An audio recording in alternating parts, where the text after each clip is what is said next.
Pessoal, eu vou tentar ser bem direto ao ponto nesse vídeo, e eu sei que muitos vão me julgar como arrogante. Eu já estou muito bem acostumado com esse perfil de comentário nas minhas redes sociais, mas no fim das contas o que interessa é que você que é paciente e sofre com dor crônica precisa parar de adotar condutas e tratamentos que não funcionam para esse tipo de problema. E eu vou te explicar tudo nesse vídeo aqui, de como você vem desperdiçando seu dinheiro em tratamentos ineficientes. Então vamos lá. Primeiro tópico. O que é uma dor crônica? Sincera e honestamente, de forma simplificada, para que você que é leigo entenda. Dor crônica é uma dor que já ultrapassou 3 meses. Mesmo que essa dor tenha sumido por 2 semanas, sumido por 1 semana e voltado depois, a gente chama essa dor de episódica e recorrente. E se esse período de dor já ultrapassou 3 meses, você tem dor crônica. E por que é importante que você entenda isso? Porque nos quadros de dores crônicas, existe uma alteração na estrutura morfofuncional do sistema nervoso central. Vou tentar ser mais didático. No seu cérebro existem substâncias brancas, substância cinzenta, existem neurotransmissores, existe uma estrutura chamada substância cinzenta periaquedutal, ínsula, córtex cingulado, amígdala, estruturas que são responsáveis pelo processamento e decodificação das ameaças que acontecem ao redor de você, que acontecem em circunstâncias da sua vida e que são detectáveis de forma inata por você. Estímulos inócuos, por exemplo, o vento de um ar-condicionado, um abraço de um cônjuge, um carinho de seu irmão, por exemplo, entende? Esse processo de decodificação, alterado em sua estrutura, em sua forma, em sua função do sistema nervoso, ele fica extremamente desproporcional, fazendo com que interações entre áreas das emoções, dos pensamentos e dos comportamentos interajam entre si, fazendo com que a sua sensação dolorosa do ponto de vista biológico fique intensa, fique intensificada, fique desproporcional ao que realmente está acontecendo. Então, se você pegar uma ressonância magnética, se você fizer uma ressonância magnética em você, na área que dói, você vai encontrar uma porrada de alteração lá, alterações estas que são compatíveis com a sua idade e, na maioria das vezes, não são compatíveis com sua dor, mas vão te explicar, por causa da ressonância, que sua dor é por causa daquilo. Na maioria das vezes, não é. Você precisa entender o que é dor para que isso que eu estou te contando faça sentido. Então, vamos lá. Definição e significado. A dor é uma experiência sensorial e emocional associada a uma lesão real ou potencial, perfeito?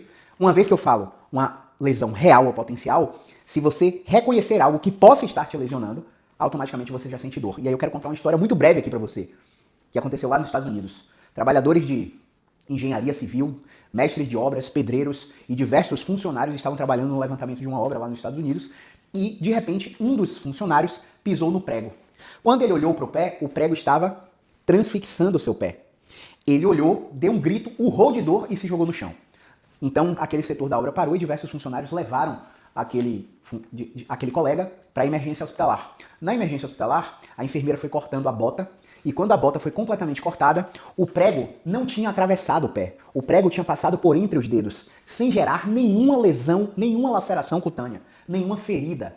E aquele cara urrou de dor até perceber que não estava lesionado. Isso que eu quis dizer com a definição de dor sobre lesão real ou potencial. Experiência sensorial e emocional associada a uma lesão real ou potencial. Beleza? Então, ele não estava lesionado e mesmo assim sentiu dor. E o que é que eu quero dizer com isso? Que sempre quem produz a dor é o cérebro. Independente de você ter um tecido lesionado na estrutura, na coluna, no joelho, no quadril, no glúteo, ou não. O cérebro é que define, em frações de milissegundos, baseados nas suas experiências prévias, assimiladas ou não, baseadas no seu entendimento sobre o que é ameaçador ou não, se ele vai produzir dor para te mostrar que tem algo errado. E aí, na dor crônica, esse processamento fica completamente anormal, ao ponto que eu faço uma outra breve história para que você entenda como é esse processamento anormal do sistema nervoso. Tô aqui no consultório, quando tocarem a campainha ali, o que é esperado? Que a sirene toque, né? Ding-dong. Mas na pessoa com dor crônica, o botão do disjuntor, ele tá normal. Quando a pessoa vem clicar aqui no consultório, em vez de tocar só o ding-dong, liga o notebook, liga o computador, liga o monitor, liga a televisão, liga o ar-condicionado, liga meu frigobar, liga o micro-ondas, liga a torneira lá do banheiro. Ou seja, o estímulo de entrada ele continua sendo o mesmo, mas o processamento e decodificação do sistema nervoso de quem tem dor crônica está completamente alterado. E aí, eu estava conversando com uma colega que é profissional da saúde, é de outra área, e ela na verdade eu estava sendo consultado por ela, né? Eu procurei ela como profissional, e ela falou assim para mim, olha, eu quero levar minha mãe para você, depois que eu expliquei um pouco do meu trabalho para ela. E aí, ela falou, só que tem um problema, ela mora em Minas. E eu falei, poxa, 70% da minha demanda hoje é por teleconsulta. Cara, como que a fisioterapia vai fazer teleconsulta? Não tem aquela parte de terapia manual? Me explica aí o que é que sua mãe já fez. Aí, não tem aquela parte de terapia manual? Ela já fez postura, ela já fez RPG, já fez alongamento, já fez fortalecimento, já tomou anti-inflamatório, já fez aquela técnica manual de liberação miofascial. O que é que você faz de diferente? Pois bem, Vou encerrar a história aqui para chegar às vias de fato desse vídeo para você.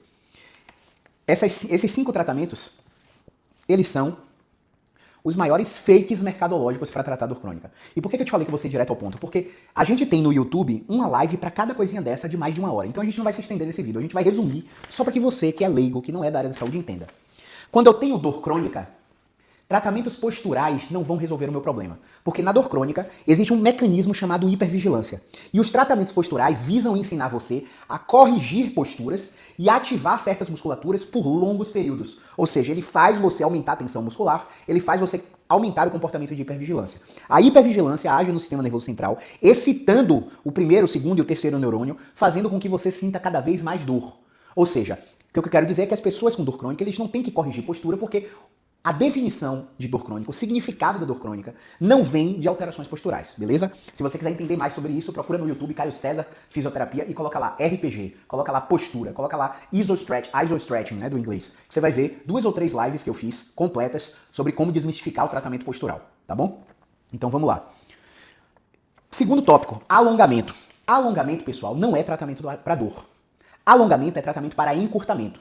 E quando a gente compara indivíduos que têm dor crônica versus indivíduos que não têm dor crônica, a gente não encontra o grupo de pessoas com dor encurtados. Não há diferenças no encurtamento muscular de quem tem dor e quem não tem dor. O alongamento pode até fazer parte de um pequeno grupo de pacientes que têm dor crônica no pescoço, mas ainda assim, o alongamento ele tem um efeito paliativo. Ele não vai fazer você controlar a dor. Ele vai, no máximo, diminuir sua dor por 24 a 72 horas e depois sua dor vai voltar. Alongamento só serve para encurtamento. Como é que o alongamento vai mudar a experiência sensorial e emocional associada à lesão real potencial que o paciente tem? Lembra da definição de dor? Não faz sentido, né? Fortalecimento muscular. Veja bem, pegaram indivíduos com dor lombar crônica e fizeram uma análise eletromiográfica. Em tarefas simples, como sentar e levantar da cadeira, como levantar pesos do chão, como subir e descer escadas, como dobrar o tronco, como fazer um agachamento, por exemplo. E mediram a atividade eletromiográfica da musculatura desses pacientes. As pessoas que têm dor há mais de 3 meses tinham atividade elétrica muscular lá em cima, enquanto as pessoas que não tinham dor crônica tinham atividade elétrica muscular lá embaixo. Por que eu tô te falando tecnicamente sobre isso, querido, querida? Porque quem tem dor crônica já ativa a musculatura em excesso, segundo esses estudos, como um comportamento de medo, de evitação, de excesso de proteção, de vigilância. Porque quem tem dor crônica acredita que está machucado e por estar machucado ele tenta se mover cada vez menos. Fez sentido aí? Ele tenta se proteger cada vez mais. Tá fazendo sentido? Pois é, a pessoa que tem dor crônica, ela não deve fortalecer a musculatura. Porque fortalecer a musculatura não vai resolver o problema. A pessoa com dor crônica, ela precisa relaxar a musculatura. É completamente ao contrário. Os exercícios, eles não são de fortalecimento, eles são de autoinibição. O tratamento completo de uma pessoa com dor crônica, seja qual for o diagnóstico, se durar 3 meses, 6 meses, 1 ano, até 2 anos, ele pode até contemplar alguns exercícios de força, mas não com o intuito de fortalecimento. Com o intuito de, por exemplo, de corrigir o jeito de andar, com o intuito de jogar o peso adequadamente no membro inferior, no membro superior que está dolorido, mas não com o objetivo, fortaleça o seu core, fortaleça o seu powerhouse, como o Pilates faz, na maioria das vezes. E aí não é um problema com o Pilates, é um problema com o profissional que aplica o Pilates e não sabe adequar o Pilates ao paciente com dor crônica. Ponto final, beleza? Quarto tópico, liberação miofascial. Gente, que termo bonito, que técnica gostosa. Algumas vezes, né? Porque tem pacientes que chegam aqui que durante a liberação miofascial sentem um sofrimento que não sabem nem por que pagam para fazer liberação miofascial. Vou te dizer em quem eu aplico a liberação miofascial. Em fisiculturistas, em pré-participação. Ou seja, o cara tem uma competição no sábado, ele vem aqui na quarta ou na quinta-feira pra gente fazer uma sessão de liberação miofascial em pontos musculares específicos para que eu aumente o aporte sanguíneo e o processo inflamatório naquela região, para que o aspecto estético da musculatura esteja mais aesthetic, como é que eles falam? Pra poder ganhar a competição de fisiculturismo. Mas fora esse perfil de paciente, eu não aplico liberação miofascial em praticamente ninguém com dor crônica. Por quê? Vou te explicar por quê. Plausibilidade biológica. Já ouviu falar? Mecanismo pelo qual algo parece funcionar. Por exemplo, se eu me jogar aqui daqui do 5º andar, eu vou precisar de paraquedas. Verdade ou não? Só que eu não preciso testar se paraquedas vai salvar minha vida. Porque há a plausibilidade que, quando você coloca uma estrutura sobre o céu e está pendurado com um peso maior, aquela estrutura desacelera a queda do peso. É um princípio de plausibilidade física, praticamente. Plausibilidade da liberação miofascial. Eu tenho um tecido conjuntivo que é superficial e eu tenho um tecido conjuntivo que é denso. O tecido conjuntivo superficial, ele é superficial e frouxo porque precisa trocar íons, precisa ter influxo de cálcio, de hidrogênio, permitir as trocas celulares nas membranas celulares. Já o tecido conjuntivo denso, ele é denso porque precisa ser denso, porque faz parte da fáscia para te dar sustentação e força, para dar forma, aspecto estrutural das articulações e dos músculos. Aí vem uma técnica que pressupõe aplicar uma pressão intermitente ou contínua, deslizante sobre o tecido conjuntivo frouxo, de forma tão intensa que acesse o tecido conjuntivo denso para então liberar o tecido que é denso. Qual a plausibilidade? Primeiro que no tecido conjuntivo frouxo eu vou gerar microtrauma, o que a gente chama de barotrauma, por causa da pressão que a gente está aplicando. Esse barotrauma vai gerar processo inflamatório, mesmo que pequeno e controlado, que gera aquela vermelhidão da aplicação da técnica, beleza? Que você já conhece, já deve conhecer. E então esse microtrauma de repetição vai densificando um tecido que é frouxo, para alterar a permeabilidade da membrana, que nasceu assim porque o Senhor Jesus Cristo, Deus, seja lá em que religião você acredite, fez o ser humano dessa forma. Aí eu vou lá acessar o tecido conjuntivo denso, que é denso para dar sustentação, força, forma, estrutura, para afrouxar o tecido denso. Ou seja, eu estou aplicando uma técnica que tem a plausibilidade contrária ao tecido que vai receber. Ah, Caio, mas o meu paciente melhora. Cara, eu não tenho tempo para te explicar por que seu paciente melhora. Então eu vou resumir também. Seu paciente melhora porque existe um efeito contextual da busca por um profissional de saúde. Você tá aí arrumado de jaleco branco, ele acredita em você, ele tem alta expectativa com o tratamento, ele confia em você porque além da relação profissional você deve ser muito educado e deve atender ele com qualidade, pelo menos presume-se que um profissional de saúde faça assim um perfil de atendimento. Ele tem o efeito placebo, ele tem o efeito da expectativa, ele tem o efeito Hawthorne, que é o efeito do paciente bonzinho, que não vai te dizer que não melhorou para não te frustrar, porque você é muito legal, então ele não vai te dizer, pô, tô pior. Ele vai te dizer, não, tô melhorando, tal. E você vai se satisfazer com aquilo, não vai perguntar por que tá melhorando, não vai perguntar o que mudou, não vai retestar as referências que você teve. Então você vai acreditar no que o paciente falou. E esse autorrelato de melhora do paciente, sem métricas de monitoramento de progresso, não garante que o paciente está melhorando por causa da sua técnica bonita. Existem vários confundidores que fazem com que esse paciente melhore. Inclusive, as revisões sistemáticas que foram publicadas, pesquisa com mais alto grau de pureza científica, sobre liberações miofasciais manuais e instrumentais, provam que elas não são eficazes no tratamento da dor.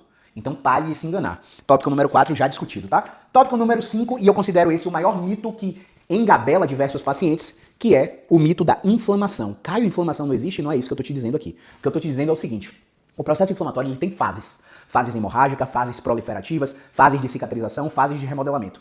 Essas fases inflamatórias, elas se mesclam entre si de 3 semanas a 3 meses, em indivíduos saudáveis, que não têm doença reumática, como lúpus eritematoso sistêmico, como artrite reumatoide, né? Enfim, o paciente ele não tem doença reumática detectada pelo exame clínico reumatológico, nem pelos exames de sangue, que eu não vou lembrar agora qual é o fator do exame, eu acho que é HbA27 e FAN, fator antinuclear. Posso estar errando no nome aí, tá, pessoal? Mas existem marcadores dos exames de sangue, e esses marcadores dos exames de sangue não são fortes suficientemente para sozinhos detectarem uma doença reumática. O paciente precisa ter a clínica de um doente reumático e não responder ao tratamento conservador. Então isso a gente vai enquadrar aí um perfil de menos de 5% dos quadros de dores crônicas. Menos de 5%. Muito menos. Então, nesse perfil grande aí de 95%, não há doentes reumáticos, beleza? A grande maioria. E além desse paciente não ter uma doença reumática, a gente tem um prazo de cicatrização de um processo inflamatório. Aí você me vem com a dor no ombro há 6 anos, que sobe, desce, sobe, desce, sobe, desce, vai e volta, e você tá me dizendo que é inflamação? Ah, Caio, mas eu tomei um anti-inflamatório e melhorei.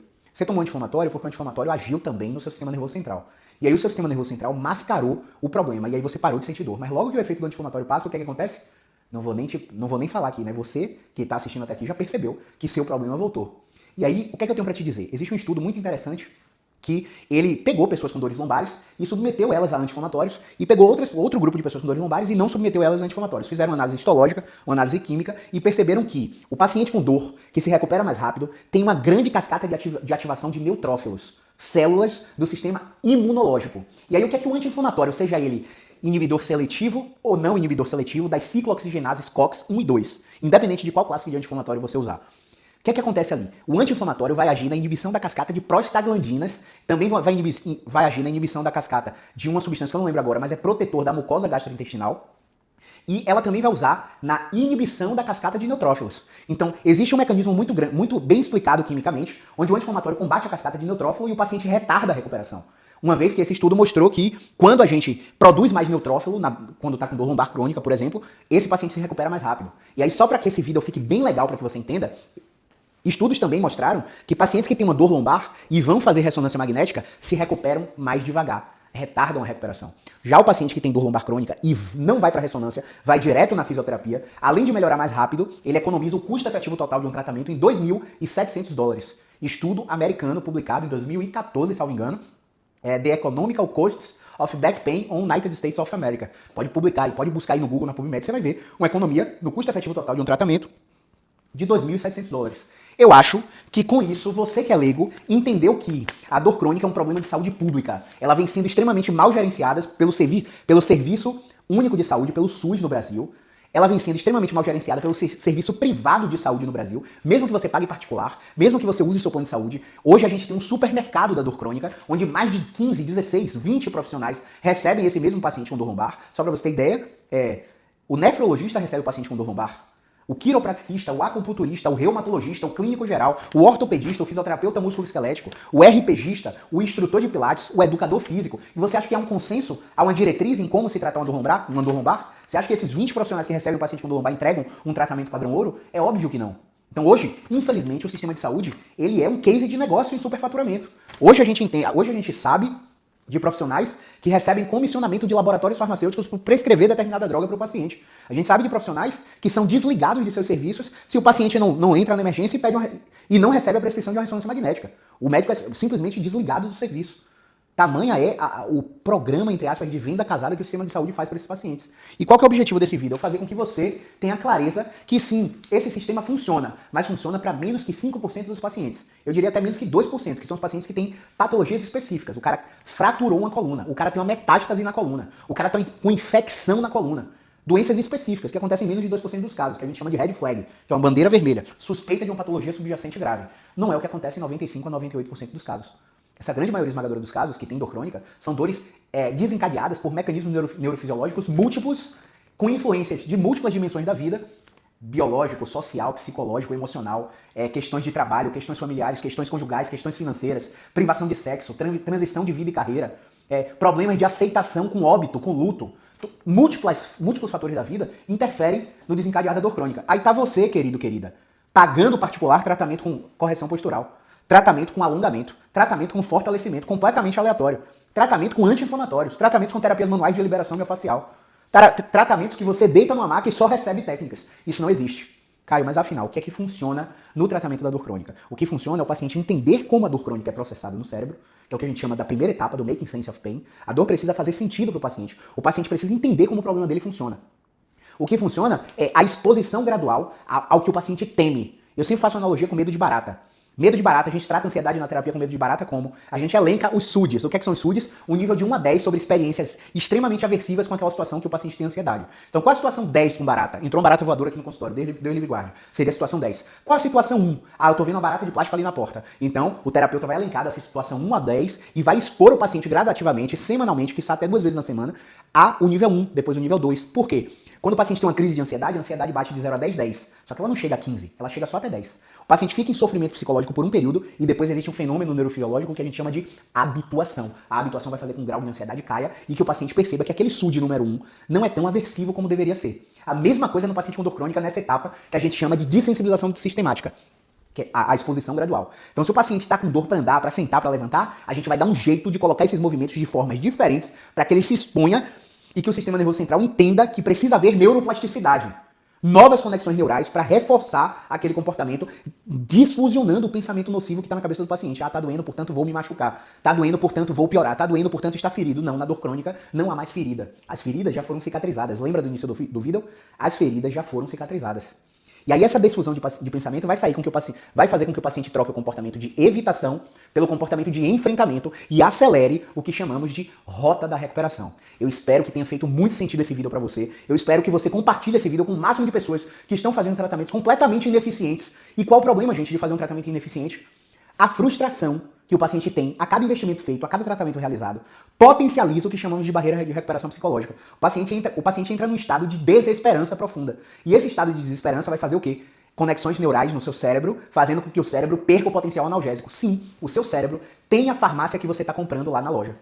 O remédio que você está comprando lá na farmácia, os opioides endógenos, os analgésicos, as beta-endorfinas, as dimorfinas, né, são produzidos pelo seu cérebro mediante estímulos de conhecimento e educação em dor, de exposição gradual e, por fim, mudança completa, abrupta de estilo de vida. A gente vai colocar o paciente para fazer coisas que ele não imaginava que faria. Mas tudo isso não vai ser dado, não vai ser imposto, vai ser negociado. Vão ser através de descobertas guiadas, de questionamentos que chamamos socráticos. Isto é, não adianta eu aqui como profissional de saúde, na minha hierarquia do saber, dizer, doutor, você tem que fazer isso, tem que fazer aquilo. Não é tem que, é negociável. A gente precisa ter uma comunicação terapêutica para fazer o paciente chegar à conclusão que precisa daquilo. porque só assim a gente vai mudar o estado de saúde de um paciente com dor crônica, tá bom? Compartilha esse vídeo, envia nos seus grupos de WhatsApp, me marca nos stories, faz com que esse vídeo chegue a pessoas que estão sofrendo no sistema de saúde público, no sistema de saúde privado com dor crônica sem melhora nenhuma, tá bom? Um grande abraço, movimento é vida.